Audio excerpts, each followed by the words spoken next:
ఆదివాసీలు దేశానికి మూలవాసులని ముఖ్యమంత్రి రేవంత్ రెడ్డి అన్నారు. మేడారం పర్యటనలో భాగంగా ఇవాళ ఆయన సమ్మక్క సారళమ్మ ఆలయాల అభివృద్ధి పనులపై అధికారులతో సమీక్ష సమావేశం నిర్వహించారు. ఈ సందర్భంగా సీఎం రేవంత్ రెడ్డి మాట్లాడుతూ పోరాటానికి పౌరుషానికి స్ఫూర్తి సమ్మక్క సారళమ్మలని అన్నారు. ఆడు ఎమ్మెల్యేగా ఎన్నికైన నాటి నుంచి అమ్మవార్లను దర్శించుకుంటున్నారని తెలిపారు. 2023 ఫిబ్రవరి 6న మేడారం గడ్డ మీద నుంచి పాదయాత్ర మొదలుపెట్టారని పేర్కొన్నారు. సమ్మక్క సారళమ్మ ఆశీర్వాదంతో ప్రజాప్రభుత్వం ఏర్పడిందన్నారు. ఆలయాన్ని అభివృద్ధి చేయాలని ప్రభుత్వం సంకల్పించిందని, శాశ్వత ప్రాతిపదికన ఆలయాన్ని అభివృద్ధి చేయాలని నిర్ణయించామని పేర్కొన్నారు. ఇది ఒక బాధ్యత కాదు, బాధ్యతతో పాటు భావోద్వేగం. ప్రజాప్రతినిధిగా ప్రజా జీవితంలోకి వచ్చిన మొదటి రోజు నుంచి ఈ రోజు వరకు ఎప్పుడు అవకాశం వచ్చినా ప్రతి జాతరకు ఇక్కడికి వచ్చి సమ్మక్క సారళమ్మ ఆశీర్వాదం తీసుకొని ప్రజా జీవితంలో ప్రజలకు సేవ చేయాలన్న ఆలోచన పునరంకితమవుతూ పనిచేస్తూ వచ్చినాం.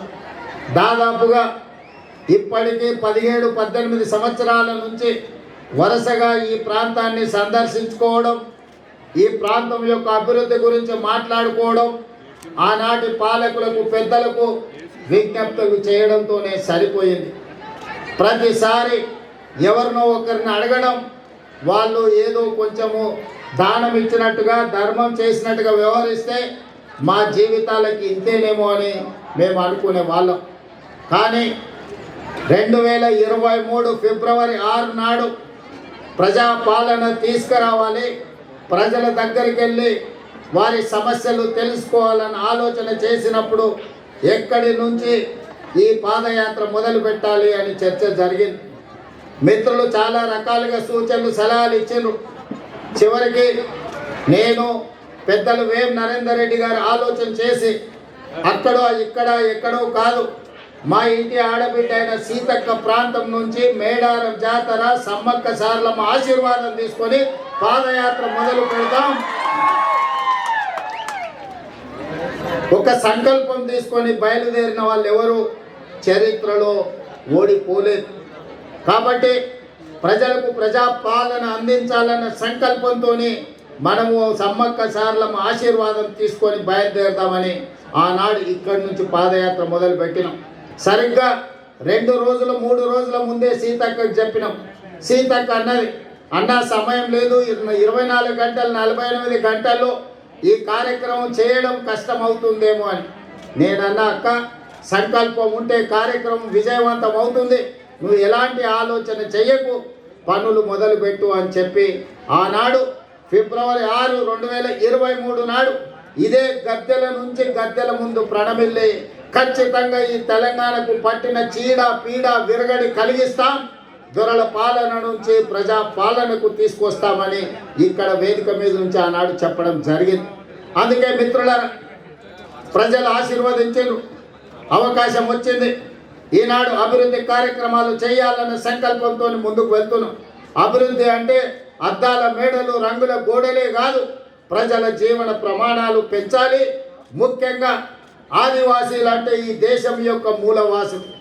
ఆ ఆదివాసీల యొక్క, గిరిజన సోదరుల యొక్క, లంబాడి సోదరుల యొక్క అభివృద్ధిని ఏ ప్రభుత్వం అయితే భుజాల మీద మోస్తుందో అదే ఆ ప్రాంతం యొక్క ప్రజల యొక్క అభివృద్ధి అని నేను సంపూర్ణంగా విశ్వసిస్తున్నా.